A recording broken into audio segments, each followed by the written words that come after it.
কারবালার ময়দানে যত ফোঁটা রক্ত মুবারক তার গলার মধ্যে তরবারি চালাইলে পড়ব, ওই প্রত্যেক ফোঁটা রক্ত মুবারকের বিনিময়ে আমার আল্লাহ আমি নবীর গুনাহগার উম্মতদেরকে জান্নাতি বানাইয়া দিব।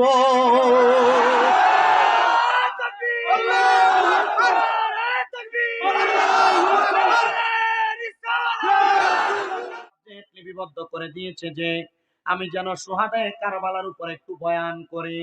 আলেম ওলামারা শুহাদায়ে কারবালার বয়ান অনেক করেছেন, কিন্তু আমি পাপী মুখে আপনাদের কাছে কি শুহাদায়ে কারবালার বয়ান করব জানি না।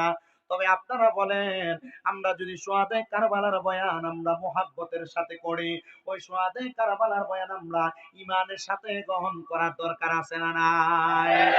আল্লাহ কোরআনুল কারীমে বলেন, কুল্লা আসআলুকুম আলাইহি আজরান ইল্লাল মাওয়াদ্দাতা ফিল কুরবা। আপনারা বলেন ঘোষণা একজন করেছে, তিনার নাম কি?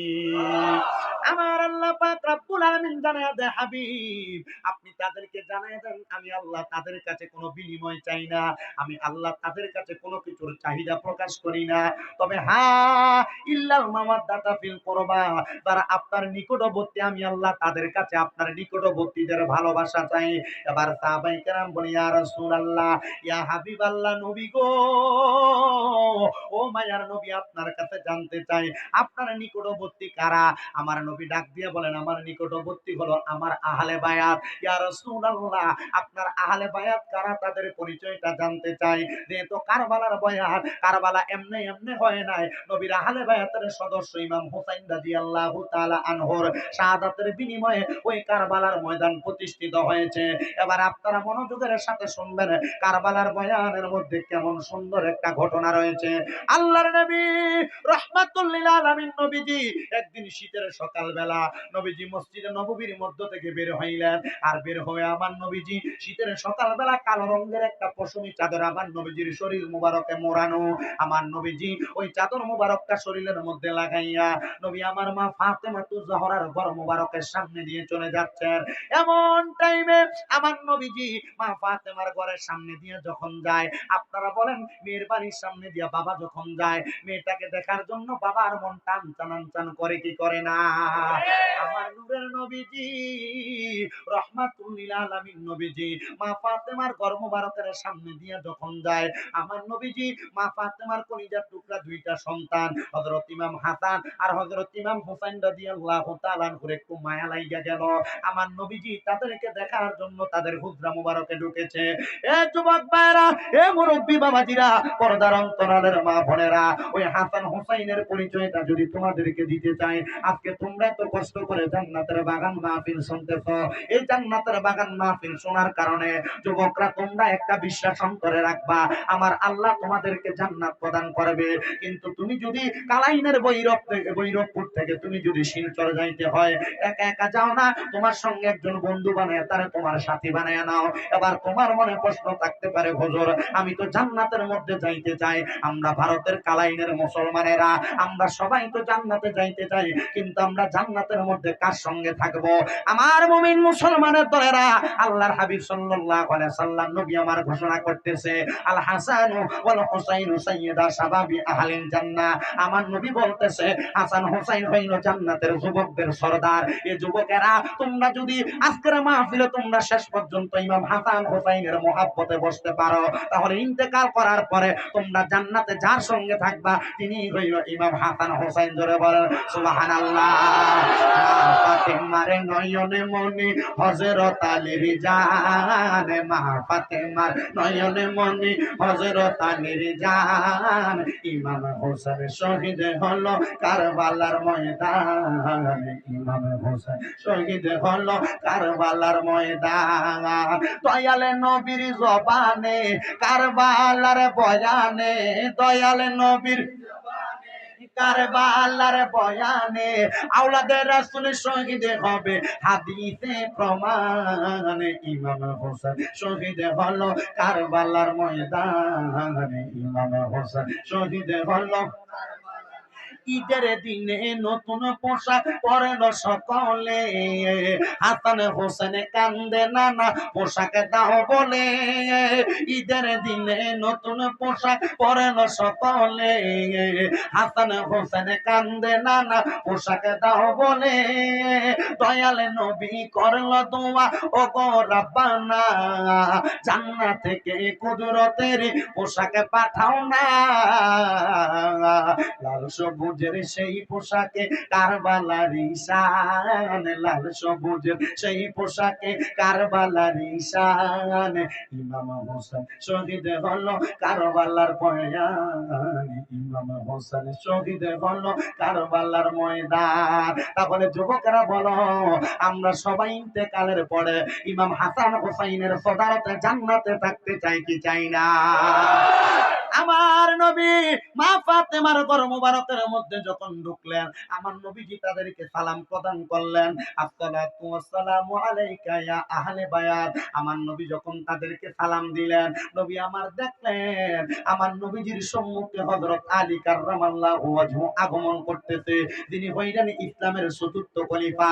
হযরত আলী রাদিয়াল্লাহু তাআলা আনহু যখন আমার নবীর সামনে আসলেন, নবীর শরীর মুবারকের মধ্যে কালো রঙের যে চাদরটা ছিল, আমার নবীজি এই চাদর মুবারকটাকে এভাবে মাথার উপরে মেলে দিলেন। নবীজি মাথার উপর চাদরটা দিয়া নবী আমার ডাক দিলেন, দাখালতু আলিয়ান, হযরত আলী তুমি চাদরের নিচে প্রবেশ করো। এবার হযরত মা ফাতেমা আসলেন, নবী আমার বললেন সুম্মা দাখালতু ফাতেমা, ও ফাতেমা তুমি চাদরের নিচে প্রবেশ করো। এবার হযরত ইমাম হাসান আসলেন, নবী আমার বললেন সুম্মা দাখালতু হাসাইনা, হযরত ইমাম হাসান তুমি চাদরের নিচে ঢুকো। আমার নবী বললেন সুম্মা দাখালতু হুসাইনা, ও হুসাইন তুমি চাদরের নিচে প্রবেশ করো। আমার নবী রইলেন মাঝখানে, হযরত আলী রইলেন ডাইনে, মা ফাতেমা রইলেন বামে, হযরত ইমাম হাসান রইলেন ডাইনে, হযরত ইমাম হুসাইন রইল বামে। মাঝখানে নবী ডাইনে দুইজন, বামে দুইজন, হইল কয়জন?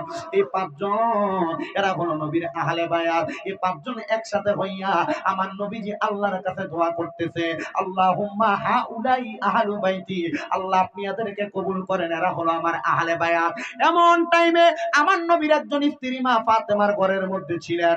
এবার ওই স্ত্রীটা ওই চাদরটা কালগি দিয়া চাদরের নিচে প্রবেশ করতেছে। আমার নূরের নবী রাহমাতুল লিল আলামিন নবীজি যখন ওই চাদরের নিচে নবীর স্ত্রী প্রবেশ করতেছে, আমার নবী ডাক দিয়ে কই, স্ত্রী তুমি তোমার জায়গায় সম্মানিত, আমার আহলে বায়াত আমার কাছে সম্মানিত, তুমি তোমার মতো থাকো, আমি তাদেরকে নিয়ে থাকি। আমার নবী যখন এই কথা বললেন রে বাবারা, হযরত নবীজির কলিজার টুকরা স্ত্রী বলে, ইয়া রাসূলুল্লাহ নবী গো, এদের কেন এত সম্মান, এদের কেন এত মর্যাদা? আমার নবী বলে, আমার আলী হইল আমি নবীর এলেমের শহরের দরজা, এই জন্য আলীর মর্যাদা এত। আমার হাসান হোসেন হইল আমি নবীর জান্নাতের যুবকদের সরদারের জান্নাতের জামিনদার, এই জন্য হযরত হাসান হোসেনের দাম এত। আমার মা ফাতেমা, আমার কন্যা ফাতেমা, উনি হইল আমার উম্মতের মধ্যে মহিলা যারা তাদেরকে জান্নাতে নেওয়ার জন্য তাবেদার, এই জন্য মা ফাতেমা তু জহরা রাদিয়াল্লাহু তাআলা আনহা আমার কাছে তো সম্মানিত। ও নবী গো, আপনি যে দোয়া করলেন আল্লাহ দোয়া কবুল করছে কিনা? আমার নবী কয়, হ্যাঁ হ্যাঁ, আমার আল্লাহ ঘোষণা করে দিয়েছেন। ও দুনিয়ার মুসলমান শুনে নাও, আল্লাহ বলেছেন ওয়া ইউতাহিরাকুম তাতহীরা, আল্লাহ তাদেরকে পবিত্র করেছেন, পবিত্র চাইতে পবিত্র। আল্লাহ কেমনে পবিত্র করেছেন? আল্লাহ ঘোষণা করেছেন, ইন্নামা ইউরিদুল্লাহু লিইউযহিবা আনকুমুর রিজসা আহলাল বাইতি ওয়া ইউতাহিরাকুম তাতহীরা। বলেন ঘোষণা করেছেন একজন, তিনি কে? আমার আল্লাহ ঘোষণা করে, নবী গো নিশ্চয় নিশ্চয় সকল প্রকার অপবিত্রতা আপনার আহলে বায়াতের কাছ থেকে সরাইয়া আমি আল্লাহ তাদেরকে সকল প্রকার পাঙ্কুরতা দূর করে আমি আল্লাহ তাদেরকে পবিত্র বানাইলাম। এবার একজন আশেক বলতেছেন, ও মনোবাই পাকেতে পাঞ্জাতন নিরাকারে নিরঞ্জন, এক বস্তুতে দুই রকম বুঝা নাই, শরীয়তের সতেক নাম তরিকতের নাই মুকাব, হাকিকত বুঝিলে মারফত পাই রে মন পাগলা মনোরায়, ও তুই ডুব দিলি না পাকে দরিয়ায়। এবার অনেকের মনে প্রশ্ন, হুজুর পাক পাঞ্জাতন মানে কি? এবার শোনো মুসলমান, পাক শব্দের অর্থ হলো পাক, পাক শব্দের অর্থ হলো পবিত্র, পাঞ্জা শব্দের অর্থ হলো পাক, তন শব্দের অর্থ হলো দেহ, পাক পাঞ্জাতন শব্দের অর্থ হলো পবিত্র পাঁচটা দেহ। নবীর চাদরের নিচে পবিত্র পাঁচটা দেহ ছিল। আমার নবী হযরত কালিমা, ফাতেমা, ইমাম হাসান আর ইমাম হোসেন, এদেরকে আমার নবী পবিত্র পাক পাঞ্জাতন ঘোষণা করেছে। এবার শুনো রে, কেন কারবালার বয়ানটা দিলা? অন্তরের মধ্যে তো নবীর প্রেমের জয় গানটা লাগাইয়া দিলা। ও মুসলমানের দলেরা, কালাইনের বৈরবপুরের বাবাজিরা, এই জান্নাতের বাগানে বৈশা যদি তোমরা কারবালার মুহাব্বত অন্তরে নাও, আহলে বায়াতের ভালোবাসা অন্তরে প্রকাশ করো, একটা কথা বলতে পারবো, আমার নবী বলেছেন আমার আহলে বায়াত হইল নূহ আলাইহিস সালাতু ওয়াস সালামের কিস্তির মতো, নূহ নবীর নৌকার মতো। যারা নূহ নবীর নৌকাতে উঠছে তারা বাইচা গেছে, আমার আহলে বায়াতকে যারা ভালোবাসবে তারাও বেঁচে যাবে। এবার আমার নবী রহমাতুল লিল আলামিন নবীজি মা ফাতেমার ঘর মোবারক থেকে যখন বাইরে হইলেন, সাথে নবীর কলিজার টুকরা দুইজন নাতি হাসান হোসেনকে নিয়ে গেলেন। আমার নবী যখন হাসান হোসেনকে নিয়ে মসজিদে নববীর মধ্যে প্রবেশ করলেন, এবার আমার নবীজি হযরত ইমাম হাসান রাদিয়াল্লাহু তাআলা আনহুরে নবীজির ডান রান মোবারকের উপরে বসাইলেন, ইমাম হোসেনকে নবীজির বাম রান মোবারকের উপরে বসাইলেন। দুইজনকে একসাথে বসাইয়া আমার নবীজি এই দুইজনের একজনের গলা মোবারকের মধ্যে চুম্বন করতেছে, আরেকজনের ঠোঁট মোবারকের মধ্যে চুম্বন করতেছে। এবার মা ফাতেমা রাদিয়াল্লাহু তাআলা আনহা যখন মসজিদে নববীর সামনে দিয়া যায়, উনি তাকে দেখতেছে নবীজি ইমাম হাসানের ঠোঁটের মধ্যে চুমা দিতেছে, আর ইমাম হুসাইনের গলা মোবারকে চুম্বন করতেছে, আর নবীজির চোখ মোবারক গুলা বায়া বায়া পানি পড়তাছে। আমার নবীজির কন্যা জগতের মা ফাতেমা আয়েশা ডাক দিয়া কই, ইয়া রাসূলুল্লাহ, নবী গো, ও মায়ার নবী গো, আপনার চোখ মুবারকে তো এমনে এমনে পানি আসে না, কেন কান্দেন, কেন কান্দেন নবী গো? আমার নবী ডাক দিয়ে কয়, ফাতেমা,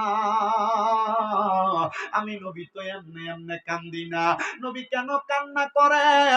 আমার নবী ডাক দিয়ে কয়, ফাতেমা, আমার আল্লাহ কিছুক্ষণ আগে হযরতে জিবরাইল দিয়া খবর পাঠাইছে, আমার ইমাম হাসান রাদিয়াল্লাহু তাআলা আনহুরে এই কারবালার ময়দানে কুফাবাসীর মধ্যে আমার উম্মত দাবি করবে এমন কিছু উম্মতেরা, যাদের মাথার মধ্যে পাগড়ি থাকবে, শরীরের মধ্যে জুব্বা থাকবে, মুখের মধ্যে দাড়ি থাকবে, আবার আমি নবীর উম্মত দাবি করবে, কিন্তু এরা আমার বংশ ইমাম হাসান রে বিষপান করে মারব।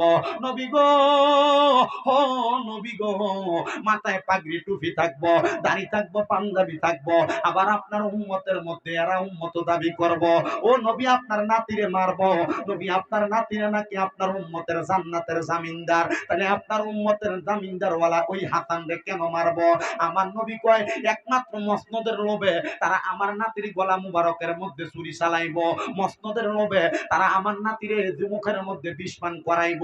ঠিকই আমার নবীজি চোখ মুবারকের পানিগুলা ছাইরা কান্দে আর ডাক দিয়া কয়, এ ফাতেমা, শুধু তার বিষপান করাইব না, আমি কেন ইমাম হুসাইনের গলার মধ্যে চুমা দেই জানুনি? ইয়া রাসূলুল্লাহ, কেন চুমা দেন? আমার নবী কয়, ফাতেমা শুনে না, আমার হুসাইন রে কারবালার ময়দানের মধ্যে বিয়াকলের দলেরা, ওই বেঈমানের দলেরা আমার নাতির 1200 মতান্তরে 1250 চিঠি দিয়া কারবালায় নিয়ে যাইব, আমার নাতির গলা মুবারকের মধ্যে তারা ছুরি চালাইব, আমি দয়াল নবীজি সহ্য করতে পারবো না। নবী গো, এই জন্য নিয়ে আপনি তার গলা মুবারকের মধ্যে চুম্বন করতেছেন। আমার নবী কয়, হ্যাঁ রে ফাতেমা, আমি এই জন্য গলা মুবারকের মধ্যে চুম্বন করি।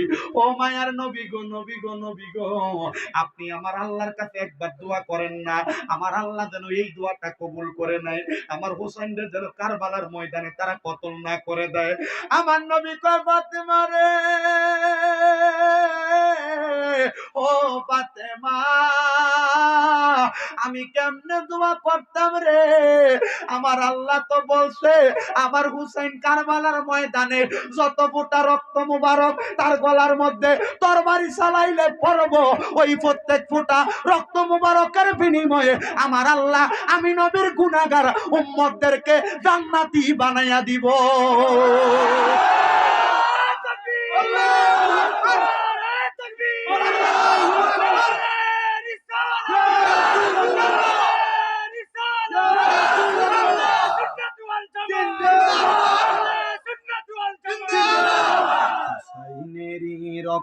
গড়া আমাদের ইসলাম, হুসাইনেরই রক্তে গড়া আমাদের ইসলাম, ইসলামেরই জন্য তিনি দিয়ে গেলেন প্রাণ, বলেন ইসলামেরই জন্য তিনি। আর ইসলাম জিন্দা होता है हर কারবালা কি বাত, ইসলাম তো পরিপূর্ণ জিন্দা হয়েছে কারবালার পরে। কারণ কারবালার ময়দানে ইয়াজিদও নামাজ পড়ছে, ইমাম হুসাইনও নামাজ পড়ছে। ইমাম হুসাইন যদি আল্লাহর কসম 2 রাকাত নামাজ না পড়তো, মুসলমান ইয়াজিদের মতো নামাজ পড়তা। আর এ মুসলমান যে নবীর কলিজার টুকরারে আঘাত করছে, এরা যত নামাজ পড়ুক না কেন এদের নামাজ কবুল হবে না। এজন্য মুহাব্বতের আওয়াজে পড়ো, হুসাইনেরই রক্তে গড়া আমাদের ইসলাম, হুসাইনেরই রক্তে গড়া আমাদের ইসলাম, ইসলামেরই জন্য তিনি দিয়ে গেলেন প্রাণ, বলেন ইসলামেরই দিয়ে গেলেন প্রাণ। ইয়া হুসেন মারহাবা, ইয়া হুসেন, ইয়া হুসেন। রে বাবা, ইয়া হুসেন মারহাবা বলতে কষ্ট হবে। যার রক্ত মুবারকের বিনিময়ে ইসলাম জিন্দা হয়েছে তার ব্যাপারে মারহাবা বলতে কষ্ট হবে। তাহলে কারা কারা মারহাবা বলতে পারবা? ডান হাত তুলে দেখাও। এই 2টা হাতকে নবীর রঙের পতাকা বানাও। আর আমার সাথে আমি যখন ইয়া হোসেন বলবো তোমরা মারহাবা বলবা। ইয়া হোসেন মারহাবা, ইয়া হোসেন মারহাবা, ইয়া হোসেন মারহাবা, ইয়া হাসান মারহাবা, ইয়া হোসেন মারহাবা, ইয়া হোসেন মারহাবা, ইয়া হাসান মারহাবা। হুসাইনেরই রক্তে গড়া আমাদের ইসলাম, হুসাইনেরই রক্তে গড়া আমাদের ইসলাম, ইসলামেরই জন্য তিনি দিয়ে গেলেন প্রাণ, বলেন ইসলামেরই জন্য তিনি দিয়ে গেলেন প্রাণ। এজিদি দলে নামাজে পড়ে কারবালার ময়দান, এজিদি দলে নামাজে পড়ে কারবালার ময়দান, হোসেনের নামাজে পড়ে নবী ক্ষমা পেয়ে যায়, হোসেনের নামাজ পড়ে উম্মত ক্ষমা পেয়ে যায়। বলো হুসাইনেরই রক্তে গড়া আমাদের ইসলাম, হুসাইনেরই রক্তে গড়া আমাদের ইসলাম, ইসলামেরই জন্য তিনি দিয়ে গেলেন প্রাণ। আল্লাহুম্মা পানি না পানি পানি মুহাম্মদ ওয়ালা আলি সাইয়্যিদ।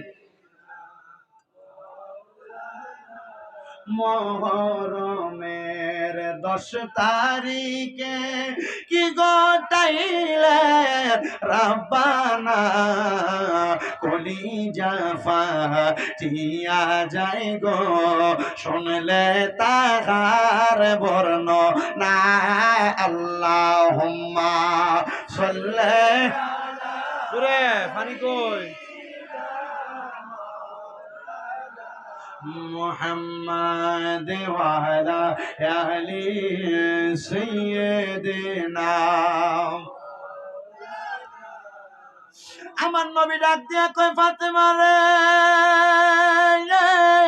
ও ফাতেমা শুনো শুনো শুনো রে, আমার হুসাইন কারবালার ময়দানে যত ফোঁটা রক্ত মুবারক মাটির মধ্যে পড়বে, আমি দয়াল নবী রাহমাতুল লিল আলামিন নবী আল্লাহর কাছে জিজ্ঞাসা করলাম, আমার আল্লাহ বলছে রে ফাতেমা, আমার হুসাইনের প্রত্যেকটা ফোঁটা রক্তের বিনিময়, আমার নাতি হুসাইনের রক্তের বিনিময় আমার লক্ষ লক্ষ কোটি কোটি গুনাহগার উম্মতকে জান্নাত দিব। আমার নবী এই দোয়া কইরা দিয়া গেছে রে বাবারা। এবার কেমনে ইমাম হাসান শাহাদাত হইল শুইনা নাও। ইমাম হাসান রে একবার না, ইমাম হাসান রে 2 বার না, ইমাম হাসান রে 6 থেকে 7 বার বিষ পান করাইছে। কিন্তু ইমাম হাসানের একবারও বিষ পান করানোর পরে তারা মারতে পারে নাই। ও নবীর নাতি ইমাম হাসান রাদিয়াল্লাহু তাআলা আনহু, আপনি দেখতে কেমন আপনার পরিচয়টা জানতে চাই। আরে ইমাম হাসান রাদিয়াল্লাহু তাআলা আনহুর ব্যাপারে বলতেছে, ইমাম হাসানের নাভি থেকে মাথার তালু পর্যন্ত দেখতে একবারে আমার নবীর মতো দেখতে, জোরে বলেন সুবহানাল্লাহ। আর ইমাম হুসাইন উনাকে দেখতে নাভি থেকে পায়ের তালু পর্যন্ত একেবারে আমার নূরের নবীজির মতো। ও হাসান, আপনারা এতবার বিষ পান করায় কেন আপনার বিষক্রিয়া মারতে পারে না? ইমাম হাসান বলে, যেই ঠোঁটের মধ্যে আমার নূরের নবী চুমু খাইছে রে, যেই নবী ওয়ামা আরসালনাকা ইল্লা রাহমাতাল লিল আলামিন, ওই নবীজি যেই ঠোঁটের মধ্যে চুমা খাইছে। আরে বিষ্ণা বিষ্ণা রে, দুনিয়ার সবচাইতে নিকৃষ্ট জিনিস যদি আমার মুখে দাও, আমার বিষক্রিয়া আক্রমণ করবে না। ইমাম হাসান রে এতবার বিষ পান করানোর পরে যখন ইমাম হাসানের বিষ পান করানোর কারণে মারা যায় না, এবার সর্বশেষ ইমাম হাসান রাদিয়াল্লাহু তাআলা আনহুর বিষের মধ্যে সাদা রঙের নুরি পাথর তারা বাইটা ইমাম হাসানের বিষের মধ্যে দিয়া দিছে। ওই বিষটা যখন ইমাম হাসানের শরবতের সাথে দিয়া দিতে, ওই শরবত পান করার পরে ইমাম হাসান রাদিয়াল্লাহু তাআলা আনহু নানা কই একটা চিল্লানি দিয়া মাটির মধ্যে পড়ে গেছে। আর মনে করেন কালাইনের এই মাঠে ইমাম হাসান পড়ে গেছে বৈরব পড়ে। আর ওই দূরের একটা জায়গায় ইমাম হুসাইন ছিলেন। ইমাম হুসাইন ডাক দিয়া কয়, ওই জানি আমার ভাই ডাক দিল। এবার ওনার সাথে একজন সাফা নামক মারওয়ান, সাফা ইবনে মারওয়ান নামক একজন লোক ছিল।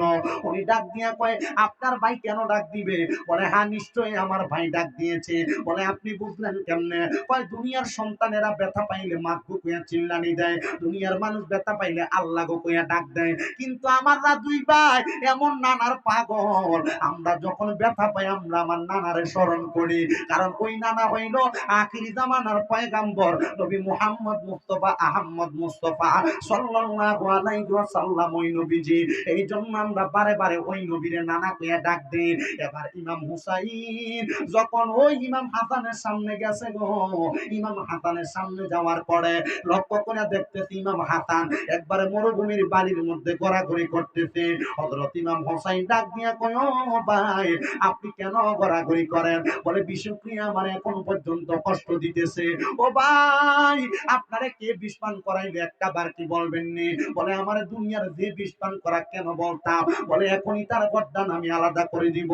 ইমাম হাসান ডাক দিয়া কয়, ভাই জানো, আপনি যদি এখন তাদের গর্দান আলাদা করে দেন, গুনাহগার উম্মতেরা দুনিয়াতে থাকবে, এদের ঈমানটা পরীক্ষা করার জন্য দুনিয়াতে কে আর থাকবে? তাদের ঈমান পরীক্ষা করবে কিভাবে?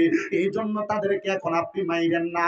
ইমাম হুসাইন রাদিয়াল্লাহু তাআলা আনহু বারবার তাদের পরিচয়টা জানতে চায়। একজন কবি এটাকে সুরে সুরে সুন্দর করে লিখতেছে, আরে ও ভাই কহে একবার শুনি, আর কে তোমারে খাওয়াইলো জহর নবীজির পরানি রে, বাইরে আমার সোনার চন্দ্রমণি। আকাশ কান্দে বাতাস কান্দে, কান্দে দরিয়ার পানি, ওরে দুই পুত্র হারাইয়া কান্দে জান্নাতে ফাতেমা জননী রে, বাইরে আমার সোনার চন্দ্রমণি। ও ভাই কবে একবার শুনি, আর কে তোমারে খাওয়াইলো জহর নবীজির পরানি রে, বাইরে আমার সোনার চন্দ্রমণি। আল্লাহ বলে, ও জিবরাইল, জিবরাইল যাও না রে চলিয়া, আর ৭০,০০০ ফেরেশতা আনো জানাজার লাগিয়া রে, বাইরে আমার সোনার চন্দ্রমণি। ইমাম হুসাইনের সঙ্গীরা দেখছে হযরত ইমাম হাসান রাদিয়াল্লাহু তাআলা আনহুর জানাজা পড়ার জন্য আসমানে ৭০,০০০ নূরের ফেরেশতা দুনিয়াতে আগমন করেছে। ও মুসলমান, আপনার আমার জানাজার মধ্যে কয়জন ফেরেশতা আসে আর দেখে কয়জন? কিন্তু ইমাম হুসাইনের জানাজা পড়ার জন্য 70,000 নূরের ফেরেশতা আগমন করেছে। মুসলমানের দল ইমাম হাসান শাহাদাত বরণ করলেন, কিন্তু বরণ করার আগে ইমাম হুসাইনের কাছে একটা ওসিয়ত করলেন। ও ভাইজান, আপনার কাছে আমার একটা ওসিয়ত। বলে কি ওসিয়ত? আমার একজন সন্তান আছে যার নাম ইমাম কাসেম। ইমাম কাসেমকে আমি আপনার হাতে তুলে দিয়ে গেলাম। আপনি যখন কারবালার ময়দানে যাবেন, আপনি কারবালায় যাওয়ার আগে ইমাম কাসেমকে কারবালায় পাঠাইবেন, যেন ইমাম কাসেম আগে শাহাদাত বরণ করে। কেন গো ভাই? বলে ইমাম কাসেম যেন নবীর কাছে বলতে পারে, নবীর নাতি ইমাম হুসাইনের গলা মুবারকে জিদ্রা ছুরি চালানোর আগে ইমাম কাসেম শাহাদাত বরণ করেছে। জানে মাইরা ফালাইবো, তবুও কারবালায় গেছে। বলে কেন? নবীর উম্মতের জন্য। জোরে বলেন না মারহাবা। ইমাম হাসান ইমাম হুসাইনের কাছে ইমাম হাসান বারবার শুধু বলতেছে, ইমাম কাসেম কারবালার ময়দানে যাওয়ার সময় তার গলার মধ্যে আমি একটা কাগজ লিখে রাখছি, ওই কাগজটা আপনি খুইলা আপনি ইমাম হাসানের এই ওসিয়তটা পূরণ করে দিবেন। ও মুসলমান নবীর উম্মতের দলেরা, ঠিকই ইমাম কাসেম যখন কারবালার ময়দানে যাবে, এমন টাইমে ইমাম হুসাইন ইমাম কাসেমের গলার ওই কাগজটা খুলে লক্ষ্য করে দেখতেছি তার মধ্যে লেখা, ও ভাই হুসাইন, আমার সন্তান ইমাম কাসেমের সাথে আপনার মাইয়া হযরতে সকিনার বিবাহ দিয়া দিবেন, যেন এই দুইজনের বন্ধনটা সুন্দর আবদ্ধ থাকে। ওরে কারবালার ময়দানে সুন্দর একটা বিবাহ হইছে রে, কিন্তু ইমাম কাসেম বিবাহ হওয়ার সময় হযরতে সকিনার কাছে যায় নাই। বলে কেন যায় নাই? ইমাম কাসেম যাইয়া হযরতে সকিনার কাছে বলতেছে, সকিনা গো, আমি কারবালার ময়দানে চলে যাই, স্ত্রী হিসেবে আমি তোমার মোহরানা আদায় করতে পারলাম না, তুমি বলো না কোন জিনিসটা আদায় করলে তুমি তোমার মোহরানার হক পাইবা। হযরত সকিনা বলে, ইমাম কাসেম কারবালার ময়দানে যাইয়া আপনি যখন শাহাদাতের পেয়ালা পান করবেন, আপনি যখন শাহাদাত হয়ে যাইবেন, ওই কারবালার ময়দানে শাহাদাত হওয়ার কারণে আল্লাহ আপনাকে জান্নাতে একটা মাকাম দান করব। আপনি শুধু আমারে বলেন, ওই মাকামে আপনি একা একা থাকবেন না, ওই মাকামে আপনি আমারে নিয়ে একসাথে থাকবেন। এই এলাকার মা বোনেরা মনোযোগ দিয়ে শোনো রে মা, তোমরা তো অনেকে মা বোনেরা স্বামীদেরকে কষ্ট দাও, তোমরা তো মা বোনেরা অনেকে স্বামীর কথার উপর দিয়ে কথা বলো। এ মুরব্বীরা, এ যুবকেরা, তোমরা যারা বিবাহ করেছো, তোমাদের স্ত্রী আর হযরত ইমাম কাসেমের স্ত্রীর সাথে পার্থক্যটা দেখো। তোমার স্ত্রী তোমার মুখে মুখে তর্ক করে, দুনিয়ার সাধারণ স্ত্রী স্বামীর উপর দিয়ে কথা বলে, দুনিয়ার স্ত্রী স্বামীর কাছে আজকে এইটা চাই কালকে ওইটা চাই, দুনিয়ার স্ত্রীরা স্বামীর কাছে বিভিন্ন আবদারের কোনো অভাব নাই।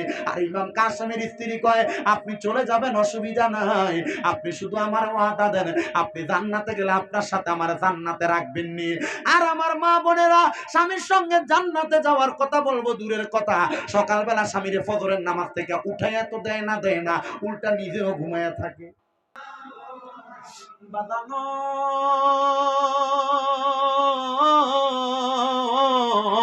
ও আমার ভারতের আসাম রাজ্যের কালাইনের বৈরবপুর এলাকার বাবাজিরা, পর্দার অন্তরালের মা বোনেরা, হযরত ইমাম হোসেন রাদিয়াল্লাহু তাআলা আনহু যখন ওই বিবাহ করাইয়া উনি কারবালার ময়দানে রওনা করলেন, ইমাম হুসাইনের সাথে ওনার ছেলে হযরত জয়নুল আবেদিন আছে।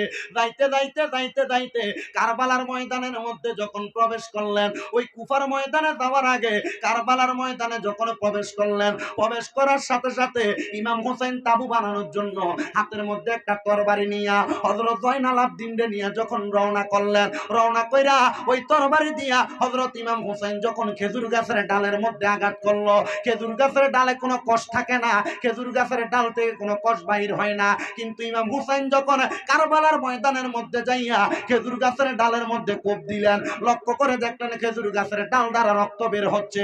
যখন ওই ডাল আইনা ওই জায়গার মধ্যে মরুভূমির মধ্যে আঘাত করলেন, মাটির মধ্যে, লক্ষ্য করে দেখলেন মাটির মধ্যে থেকে রক্ত বাইর হয়। হযরতে জয়নুল আবেদিন জিজ্ঞাসা করতেছে, হে আব্বা জান, আপনার কাছে জানতে চাই এই রক্তগুলা কেন বাইর হয়? হযরত ইমাম হোসেন ডাক দিয়া কয়, হে জয়নুল আবেদিন শোনো, আমার নানা মুহাম্মদুর রাসূলুল্লাহ সাল্লাল্লাহু আলাইহি ওয়াসাল্লাম নবী আমার বলেছে, যখন আমি কারবালার ময়দানে আসব, ওই জায়গার পরিস্থিতি পরিবর্তন হয়ে যাবে। এই জন্য রে কারবালার ময়দানে রক্তগুলা দেখা যায়, আমরা মনে হয় কারবালার ময়দানে চলে এসেছি। এ জগৎবাসীরা শুনো রে, শুনো রে, শুনো। আমার দয়াল নবীর কলিজার টুকরা নাতি যখন কারবালার ময়দানে যুদ্ধ করার জন্য যাবে, তার আগে হযরত ইমাম হোসেন রাদিয়াল্লাহু তাআলা আনহুর একজন সন্তান, তার নাম হইল হযরত দুধের শিশু আলী আসগর, ওনার হাতের মধ্যে নিয়া ইমাম হোসাইনের স্ত্রী হযরত সাহারা বানু আয়েশা ডাক দিয়া কয়, হোসাইন, আমার আসগর তো পানির পিপাসার মধ্যে মারা যাচ্ছে, আসগরকে একটু ফুরাত নদীর পানি আইনা আপনি আহার করায়া দেন না। যখন আসগরের জন্য পানির জন্য কথা বললেন, ইমাম হোসাইনের জিহ্বাটা হযরত আলী আসগরের মুখের মধ্যে ঢুকিয়ে দিলেন। ওই জিহ্বাও শুকনা হয়ে গেছে, ওই জিহ্বার মধ্য থেকে কোনো পানি আসতেছে না। এবার হযরত ইমাম আলী আসগরকে নিয়ে যখন ফুরাত নদীর পারে গেলেন, ওই আজিদের দলেরা হযরত আলী আসগরের বুকের মধ্যে তীর মেরে দিছে। হযরত আলী আসগর দুনিয়া থেকে জান্নাতের পানি পান করে চলে গেছে। ইমাম হুসাইন কারবালার ময়দানের আগে বৃহস্পতিবার দিবাগত রাত্রবেলা হযরতের সাহারা বানু নিজের স্ত্রী, ওই স্ত্রীর বুকের মধ্যে হযরত স্ত্রীর ইমাম হুসাইনের স্ত্রীর ডান রানের মধ্যে মাথাটা রেখে উনি যখন ঘুমাইলেন, কোরআন তেলাওয়াত করতেছে। ডাক দিয়া কয়, সাহারা বানু, ও সাহারা বানু, আমি হঠাৎ করে কোরআন তেলাওয়াত করতে করতে যখন ঘুমায়া গেলাম, আমি ঘুমের ঘরে স্বপ্নে দেখলাম রে, আমারে কে জানি আইসা ডাকতেছে, হুসাইন তাড়াতাড়ি তুমি কারবালার ময়দান থেকে জান্নাতের দিকে আগমন করো। হযরত হুসাইন জিজ্ঞাসা করলেন, কে তিনি, কে তিনি? আমি দেখলাম জান্নাতের মধ্যে একসাথে বসে আছে, একদিকে আমার নবী, আরেকদিকে আমার মা ফাতেমা, আরেকদিকে হযরত মাওলা আলী, আরেকদিকে হযরত ইমাম হাসান আমার ভাইজান। ওনারা তিনজন চারজন একসাথে বসে আছে, তাদের সামনে জান্নাতি খাবারগুলা নিয়ে তারা যখন বসে রইলেন, আমি জিজ্ঞাসা করলাম, হে মা, হে নানা, হে আব্বা জান, হে ভাইজান, আপনারা কেন জান্নাতের খাবারগুলা খান না? তারা বলছে, এই খাবারের মালিক হইল পাঁচজন, আমরা চারজনতে খাবার খাইতে পারবো না। হুসাইন তাড়াতাড়ি আসো, তাড়াতাড়ি জান্নাতের মধ্যে আসো, আমরা একসাথে একই দস্তরখানায় খাবারগুলা খাবো।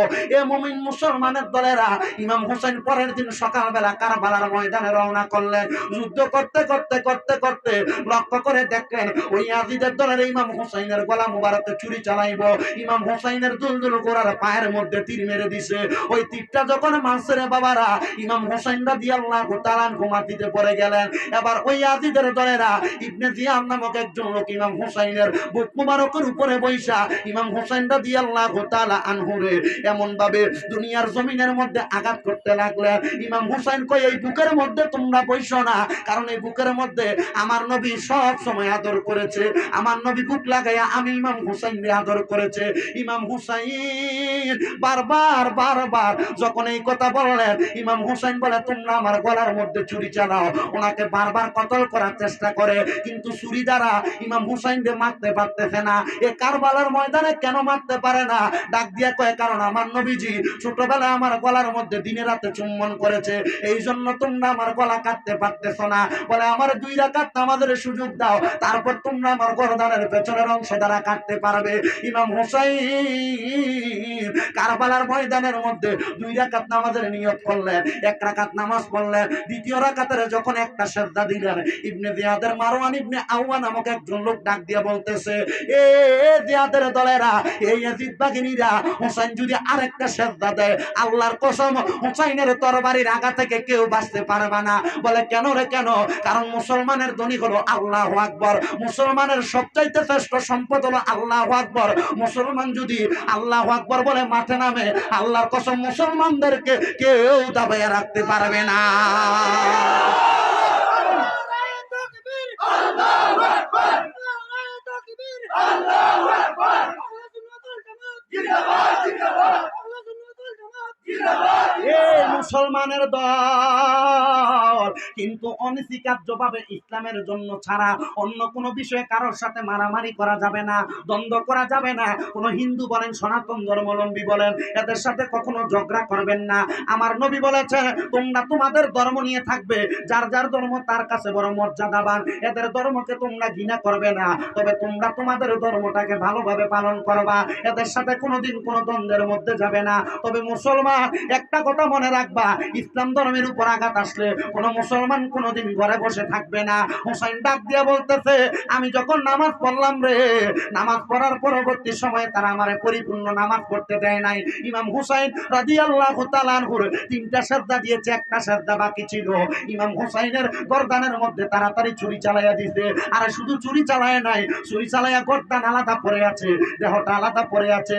মতান্তরে ইমাম হুসাইনের বুক মুবারকের মধ্যে তীর মারতে মারতে মারতে মারতে বুকটারে ঝাঁঝরা করে ফেলেছে।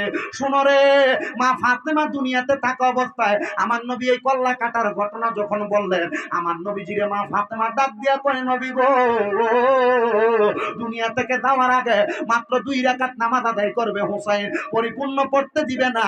আপনি আমার আল্লাহরে বলেন না আমার হুসাইন যেন বাকি একটা সাজদা দেওয়ার পরে তার কল্লাটা আলাদা করে। আমার নবী ডাক দিয়া কয়, হে ফাতেমা শোনো রে, আমার হুসাইনে 3টা সাজদা দিব দুনিয়ায়, আরেকটা সাজদা দিব জান্নাতের মধ্যে। নবী গো, নবী গো, নবী গো, আরেকটা সাজদা জান্নাতে কেন দিব? আমার নবী ডাক দিয়া কয়, ফাতেমা রে,